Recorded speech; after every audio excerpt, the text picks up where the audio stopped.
UMNO akan bersatu ni, ada perbezaan ke antara mereka ni? Ya, saya boleh katalah, kalau kita ambil daripada segi istilah politik, kedua-duanya sekarang ni sedang diperhatikan oleh rakyat. Bersatu pernah bersama dengan PH 1.0 zaman Tun Dr. Mahathir menjadi Perdana Menteri ke. So kita tengok ada satu waktu ketika itu,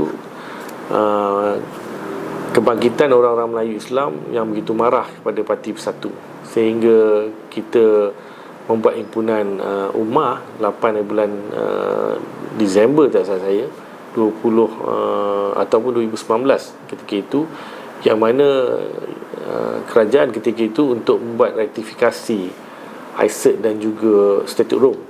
Saya rasa ramai orang yang masih ingat sejarah ni, hampir lebih kurang 1 juta kita turun untuk kita bantah.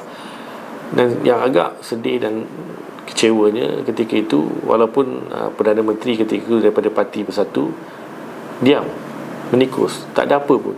Malah apa juga di AP masa tu di bawah cengkaman ataupun di bawah rejim Lim Guan Eng, tak salah saya, yang jadi Menteri Kewangan, macam-macam, tapi diam, tak buat apa. Peruntukan untuk sekolah agama dipotong, untuk perkara-perkara melibatkan orang-orang Melayu, agama Islam ni telah disekat, dan banyaklah perkara yang telah melukakan hati orang-orang Melayu Islam ketika itu. Tapi rakan mereka dalam kerajaan, iaitu Parti Bersatu, diam seribu bahasa. Mana suara-suara Tan Sri Muhyiddin Yassin, Peja, Rina Harun ketika itu, Wafa, Ketua Pemuda sekarang ni, Ketua Armada lah. So sekarang ni barulah nak tunjuk yang mereka adalah orang yang memperjuangkan kononnya lah agama Islam, bangsa Melayu, tahankan hak-hak orang Melayu atas alasan itu. Tapi bila mereka berada dalam kerajaan sebelum ini, di bawah PH 1.0, mereka sebaliknya tak buat lah. Tapi kalau kita tengok dan kita halusi, takdir Allah Ta'ala ni bagi kepada rakyat untuk menilai. Ini sekarang UMNO pula dalam kerajaan PH 2.0, yang mana Perdana Menterinya adalah Datuk Seri Anwar Ibrahim.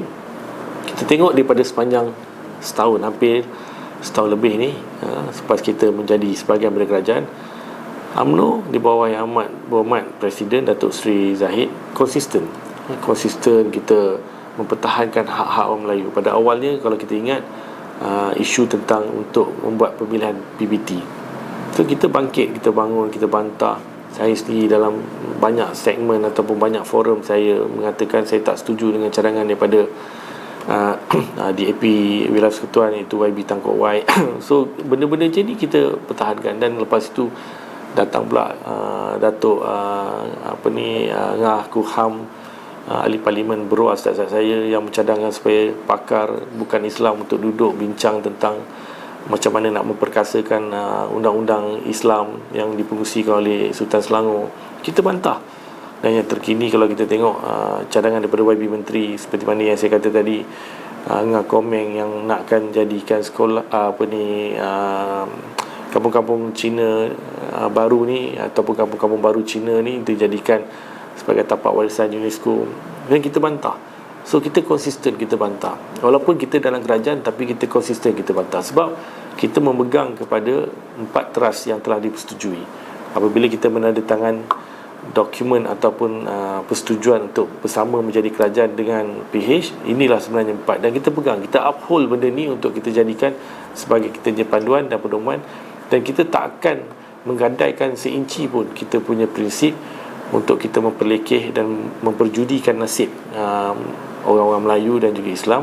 Dan itulah sebabnya UMNO kena berada dalam kerajaan untuk memantau dan memastikan apa juga agenda yang tidak kondusif untuk orang-orang Melayu Islam perlu kita pertahankan.